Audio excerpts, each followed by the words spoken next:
In July of 1937, somewhere above the endless Pacific, a silver aircraft shimmered against a rising sun. It carried not soldiers nor cargo, but the most recognized woman on Earth, Amelia Earhart, chasing the horizon on her final defiant flight. Hours later, the radio sputtered with fragments. "We must be on you. Gas is running low." Then silence. The ocean gave nothing back. No wreckage, no parachutes, no graves. Just static and suspicion. And within days, rumors flared like signal fires. Phantom voices caught on home radios, bones vanishing into colonial archives, photographs that seemed to reveal a prisoner hidden in plain sight. The official record declared her lost. The world declared her legend. And nearly 90 years later, the question still lingers like salt on the wind. What really became of Amelia Earhart? Voice on the radio, trembling yet determined, cuts through the static. "We must be on you, but we cannot see you. Gas is running low." Those words, spoken by Amelia Earhart on July 2nd, 1937, were the last desperate transmission ever confirmed from the most famous aviator in the world. Imagine the scene. The Pacific stretched endlessly in all directions, a vast expanse of blue with nowhere to land, nowhere to hide, nowhere to be saved. Her voice was calm, eerily calm, but beneath it was the undertow of panic, like a woman whispering from inside a coffin that had already been nailed shut. The Itasca, a Coast Guard cutter station near Howland Island, strained to hear her. Operators scribbled down fragments of messages, interrupted by bursts of static and the occasional ghostly silence that made the hairs on her arms stand straight up. They thought she was right there, hovering invisibly on the horizon, but she never appeared. One minute she was the face of modern aviation, the embodiment of courage with her flight goggles and windswept hair. The next, she was nothing but a phantom, a disembodied voice calling into the void. No wreckage, no parachute, not even a scrap of her twin-engine Electra washed ashore. Just that chilling broadcast, fading into the crackle of the Pacific. The disappearance of Amelia Earhart is not just a story about a pilot lost in flight. It's about what happens when human ambition collides with the abyss, when technology, hope, and sheer determination still aren't enough to outwit the cruel, hungry ocean. Her last words weren't just a distress call. They were a death rattle swallowed by static, a message that humanity's reach had once again exceeded its grasp. And here's the cruelest twist. Almost a century later, we still don't know what happened to her. It's as if the ocean conspired to erase her completely, to leave her floating in that liminal space between legend and ghost. Amelia Earhart did not simply vanish. She dissolved into myth while the world was still listening. The late 1930s was a world teetering on the brink, and yet for a brief moment, before the bombs began to fall, people were obsessed with something stranger than politics, heavier than war: the sky. Airplanes were still young predators, rattling and roaring like metallic birds that had barely learned how to fly. They were dangerous, unreliable, and romantic in equal measure. The globe itself had shrunk. What once took months by ship now could be crossed in hours by air. The planet was suddenly finite, its mysteries collapsing under the weight of propellers and engines. But there were still blank spots, those tiny dots of core in the Pacific, the vast desert of Africa, the unmapped corners of the poles. The world wasn't ready to admit it, but aviation was already rewriting human destiny. Into this fragile, humming era stepped Amelia Earhart. By 1937, she was not just a pilot. She was a cultural phenomenon. Newspapers adored her. Hollywood celebrated her. She was a flapper girl who had grown wings, the jazz age incarnate at 8,000 feet. In America, a country suffocating under the Great Depression, she was proof that glamour, bravery, and impossible dreams still existed. But behind the glamour, the environment was unforgiving. Pacific navigation was a nightmare. Tiny islands, scattered like crumbs on a blue tablecloth, were nearly impossible to pinpoint with 1930s technology. Radio signals bent and broke in the moist air. Clouds erased the horizon, and storms appeared without warning. Even the most skilled navigator could be betrayed by his own compass. And yet, governments pushed pilots to test the limits. Aviation wasn't just spectacle, it was geopolitics. Whoever controlled the air controlled the world. For the United States, Amelia's flight wasn't only about personal glory. It was a demonstration of reach, of possibility, of technological dominance. The Japanese Empire was spreading across the Pacific. The U.S. was watching. Earhart's world flight was more than record-setting. It was a subtle projection of power. Picture it. A 39-year-old woman with her Electra, standing at the intersection of personal ambition, celebrity worship, and international politics. She wasn't just flying against the wind. She was flying against time, history, and the very limits of human endurance.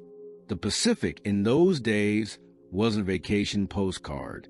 It was a labyrinth, a watery graveyard waiting to swallow another ship, another plane, another human dream. And when Amelia Earhart set out across that expanse, she carried not only the hopes of a nation, but the unspoken dread that one wrong calculation, one missed signal, would mean obliteration. Amelia Earhart was not born to be ordinary. She carried within her that peculiar restlessness you see in people who never really belonged to the ground. Born in 1897 in Kansas, she grew up a tomboy, climbing trees, shooting rats with a rifle, building ramps to ride her sled like a daredevil. There was always a defiance in her, a refusal to shrink into the narrow mold of what a woman should be. When she saw her first plane at an air show, she wasn't impressed. The machine was clumsy, unimpressive, like a rusty tin can held together with string. But years later, when she finally took flight, something snapped inside her. Gravity itself had been demoted. She chased that liberation like an addict, spending her savings on lessons, tinkering with her own planes, carving her name into a world that barely wanted women in the cockpit. And yet, she wasn't reckless. That's the oddity of Amelia.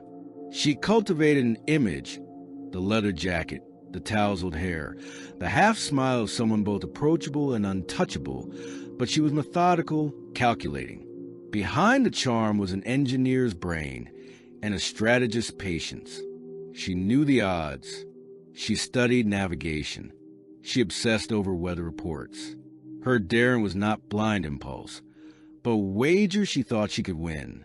She became a symbol whether she liked it or not. The first woman to fly solo across the Atlantic. The first to cross both oceans. Records shattered like glass under her propellers. She was called Lady Lindy, compared endlessly to Charles Lindbergh, though she hated the nickname. Unlike Lindbergh, she wasn't a cold recluse. She was magnetic, articulate, an ambassador of flight. The press adored her. The public devoured her. She wasn't just flying. She was rebranding femininity itself. But symbols are heavy things to carry. Behind the celebrity was exhaustion. Her marriage to publisher George Putnam was less romance and more business partnership, a strange entanglement of affection and publicity deals. She was constantly hounded, constantly performing. The more she flew, the more the world demanded. Higher, faster, farther. The world flight of 1937 was not just a dream.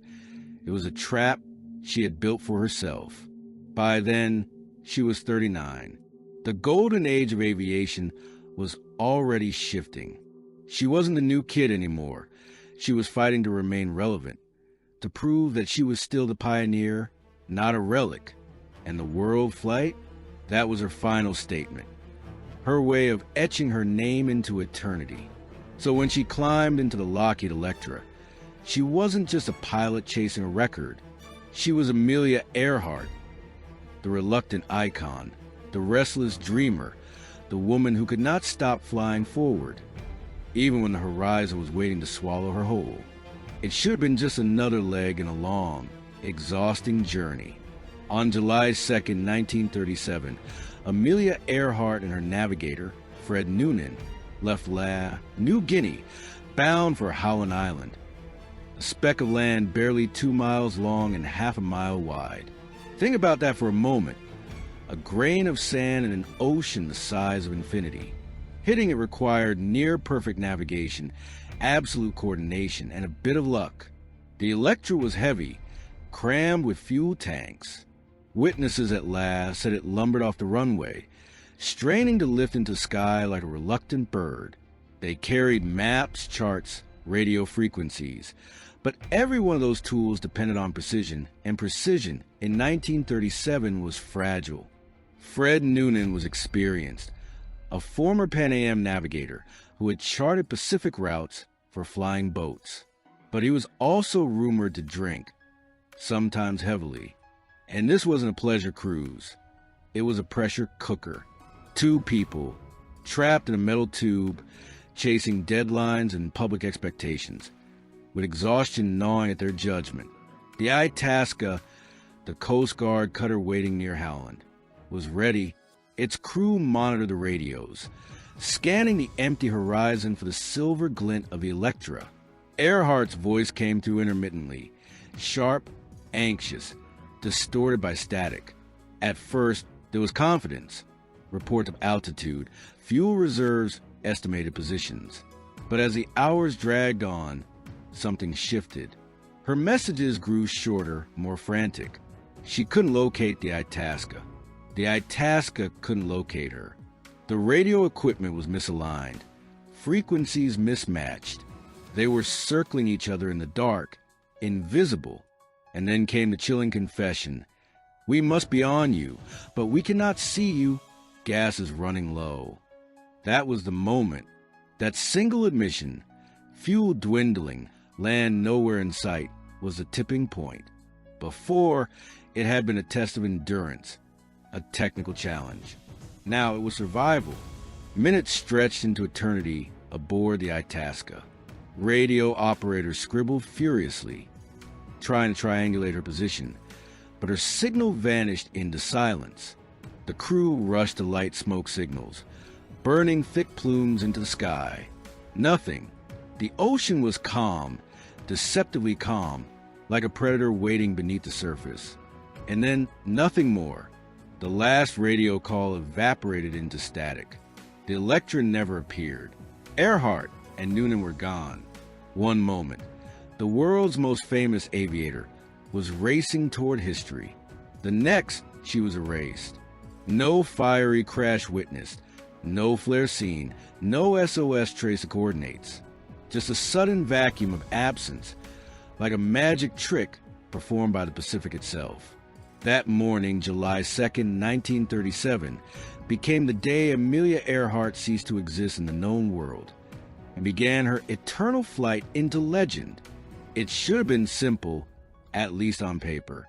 A search plane flies out, scans the ocean, spots debris, maybe survivors clinging to rafts. That's how it's supposed to work. But Amelia Earhart's disappearance mocked that logic. The largest search in naval history at the time, 66 aircraft, 9 ships, tens of thousands of square miles of ocean. Turn up absolutely nothing. Not a wing, not a life jacket, not even a shred of metal. The absence was obscene. Planes don't just evaporate. People don't just dissolve into the Pacific. Something fell off, and everyone knew it. Theories mushroomed almost instantly. Some said she simply ran out of fuel and ditched into the sea, the Electra sinking like a coffin with wings. Others whispered she had landed on a reef, survived for days, sending desperate signals the world dismissed as hoaxes. And then came the darker currents, Japanese capture, secret spy missions, even double lives under assumed names. The mystery became a vacuum that sucked in paranoia, grief, and conspiracy with equal appetite. What fueled this frenzy wasn't just the disappearance itself. It was a silence, Radio operators across the Pacific swore. They picked up faint transmissions after her last known call. A housewife in Florida claimed she heard Amelia's voice through her shortwave set, begging for rescue. A teenager in Wyoming claimed the same. Could she have been alive, broadcasting SOS across an ocean, while bureaucrats debated whether the signals were real or just atmospheric trickery? The public was torn between heartbreak and suspicion. Newspapers printed every rumor with feverish devotion. Editorials mourned her as a martyr of progress, while gossip columns whispered about sabotage or scandal. And then there were the photographs, blurry, indistinct, taken on Pacific Islands, where faces in the background were claimed to be Earhart and Noonan. Hope became its own form of hallucination. The longer the silence stretched, the stranger the narrative became. It was no longer just about a missing pilot. It was about whether America had lost its heroine to the ocean or to something far more sinister. The Pacific, with its endless horizon, had become a stage for myth-making. And here's the most unsettling truth. Maybe Amelia did survive, stranded on some reef while planes flew past, unheard and unseen. Maybe she died days later, her body picked clean by crabs, her bones bleaching under an indifferent sun. Or maybe she was never near Howland at all. Maybe her fate was rewritten in some hidden corner of history, under the gaze of powers who needed her gone. The official records ended in static, but the public imagination, that was just beginning to scream. The official investigation was, to put it bluntly, a mess. The U.S. Navy and Coast Guard scoured the Pacific for more than 2 weeks, burning millions of dollars, combing waves that yielded only emptiness. Then, without closure, the search was quietly abandoned. Official line: Amelia Earhart ran out of fuel and sank. Case closed. History filed under unfortunate accident. But humans don't like blank endings. We itch to scratch the unknown until it bleeds theories. And oh, the theories bled. First came the crash and sink hypothesis. Neat, tidy, pessimistic. Amelia missed Howland, circled until the tanks ran dry, and fell into the abyss. Clean, boring, unsatisfying. Then, the whispers grew louder. The Macabre theory. Investigators later argued she may have landed on a reef of Gardner Island, today called Macabre, surviving for days or weeks. Bones were even found in 1940. Bones that some swore belonged to a tall European woman. Conveniently, they vanished into bureaucratic limbo, like so many artifacts of colonial incompetence. Crab shells were found with tool marks, remnants of shoes, fragments of a campfire. Picture it. Amelia Earhart, global icon, reduced to a castaway gnawing on coconut crabs, her SOS drifting unheard across static. And then the Cold War conspiracies hit like gasoline on a spark. She wasn't lost, they said. She was captured by the Japanese. Her plane had supposedly gone down near the Marshall Islands, already under Japanese control. Some swore locals remembered a white woman in custody, guarded by soldiers. Grainy photos surfaced, a blurred figure on a dock, her back turned, labeled Earhart. One investigator declared it proof. Others scoffed. Wishful thinking. Pareidolia. History seen through a lens smeared with desperation. And if Japanese capture wasn't wild enough, there came the spy angle. What if Earhart's world flight was never just a flight? What if she was secretly on assignment for the U.S. government, gathering reconnaissance on Japanese bases? A daring cover, until her plane was intercepted. Some versions even claim she survived under a new identity. Irene Bolam, living out her days in suburban America while denying everything. A woman accused of being her in the 1970s actually sued for defamation. Imagine that, a missing legend reborn as a cranky retiree in New Jersey. Theories piled upon theories, each contradicting the last. Bones that vanished, radio signals that flickered, photographs that dissolved under scrutiny. Every scrap of evidence raised new questions. Every answer was a mirage. The cruel irony is that Amelia's life was defined by precision, navigation, charts, and control, and her death, defined by chaos, rumor, and endless unknowables. She wanted to conquer the world with maps and compasses. Instead, she became a riddle scrawled across the ocean, a puzzle with no solution, or worse, too many. Something fractured in the narrative. For years, the public clung to hopeful fragments. The alleged radio calls, the whispered sightings, the ghostly photographs. But eventually, those scraps began to feel like hallucinations. The search turned from rescue to archaeology, then from archaeology to myth-chasing. And in that transition, the investigation itself started to unravel. Take the bones, for example, the ones discovered on Macabre in 1940. A British officer dutifully measured them, then dismissed them as male European. Case closed, bones lost, evidence discarded like a cigarette, but in the sand. Decades later, forensic scientists revisited the data and claimed, no, the dimensions actually matched a tall female, Earhart's exact height. But by then, the bones were gone. Convenient, isn't it? It feels less like incompetence and more like history actively conspiring to erase itself. Meanwhile, the crash and sink believers doubled down, while conspiracy theorists sharpened their knives.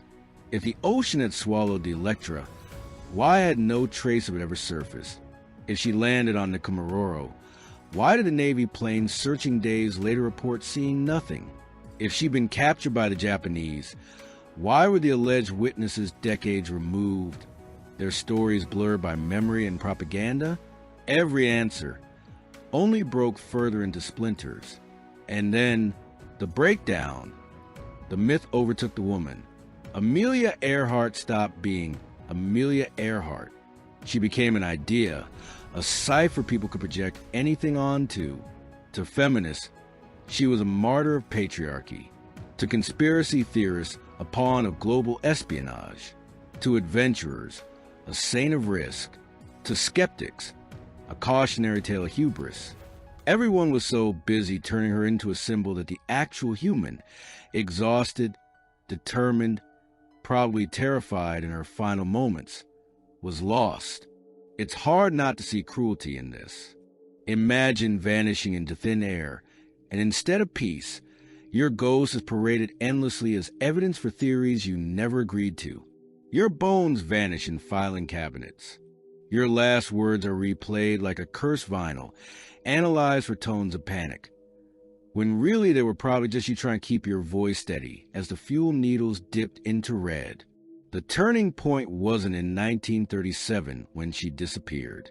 The turning point was in the years after, when the world stopped asking, "Where's Amelia?" and started asking, "What does Amelia mean?" That shift from person to myth, from woman to legend, is where the case broke down. And once someone becomes a legend, finding the truth almost doesn't matter anymore. Here's the official ending, neat as a sealed envelope. Amelia Earhart and Fred Noonan ran out of fuel, crashed into Pacific, and vanished beneath the waves. That's the tidy conclusion stamped into textbooks, the bureaucratic grave marker placed over an ocean. But it feels like a lie told for convenience, a narrative duct taped together, so the world could move on without choking on questions. Because the questions never died. Did she actually make it to Macabre, scratching out her final days under the burning sun while the world misheard her SOS as interference? Were those scattered bones really hers, ignored because colonial officers couldn't imagine a woman being at the center of history? Was she captured, interrogated, hidden away in some Japanese outpost, her celebrity silenced because governments preferred secrets over martyrs? And what about those phantom transmissions? Ordinary people, farmers, housewives, bored teens fiddling with radios, swore they heard her calling for help. Could all of them have been wrong? Or did we simply decide that believing them was too unsettling? because it meant Earhart might have died slowly, waiting for a rescue that was never coming? Each theory is unsatisfying in its own unique way. Crash and Sink feels lazy. Nikumaroro feels plausible but cruel, a global icon reduced to bones and crab shells. Japanese capture feels conspiratorial, yet stubbornly persistent. The Irene Bolam story, of her living secretly under a new name in New Jersey, feels like wish fulfillment fan fiction. And maybe that's the point. Every resolution is unsatisfying because the mystery itself is too big, too heavy, too soaked in tragedy. What remains are inconsistencies that refuse to sit quietly. The misaligned radios, the smoke signals no one saw, the Navy planes that circled Nikumaroro and reported nothing, the bones misidentified, then lost, the photographs that could be anything or nothing. It's like history left breadcrumbs but deliberately scattered them into different forests, daring us to chase shadows. And so, Amelia Earhart's disappearance doesn't resolve. It lingers. It hums beneath history, like an unanswered frequency, a ghost transmission still skipping across the static of time. You can choose your theory, wear like a badge, argue it over beers or documentaries. But you can never prove it. You can never close the file. That's the cruel genius of this story. It refuses to end. And in refusing to end, it becomes eternal. The world reacted to Amelia Earhart's disappearance like a body struck by sudden cardiac arrest. Shock first, then denial, then a long, aching silence. Newspapers ran her photograph daily, her name threaded through headlines like a prayer. Some refused to believe she was gone. Others clung to the idea that she had found some hidden shore, that she would walk out of the jungle any moment, brushing sand from her trousers, grinning the half-grin the cameras loved. But she never did, and so the myth metastasized. In America, she became a symbol of courage, of adventure, of women's potential in a world still shackled by patriarchy. Girls clipped her photo to bedroom walls. Women whisper her name like an invocation. Proof that the sky wasn't just for men. Yet the same culture that idolized her also flattened her, turning a complex, stubborn, flawed human into a glossy poster of the aviatrix. Politically, her vanishing act was useful. The U.S. government never had to answer the uncomfortable question of why their most famous pilot was sent chasing a microscopic island with faulty equipment and ambiguous support. Japan never had to confirm or deny whether she had brushed too close to their territories. Silence suited everyone, except the two people who mattered most.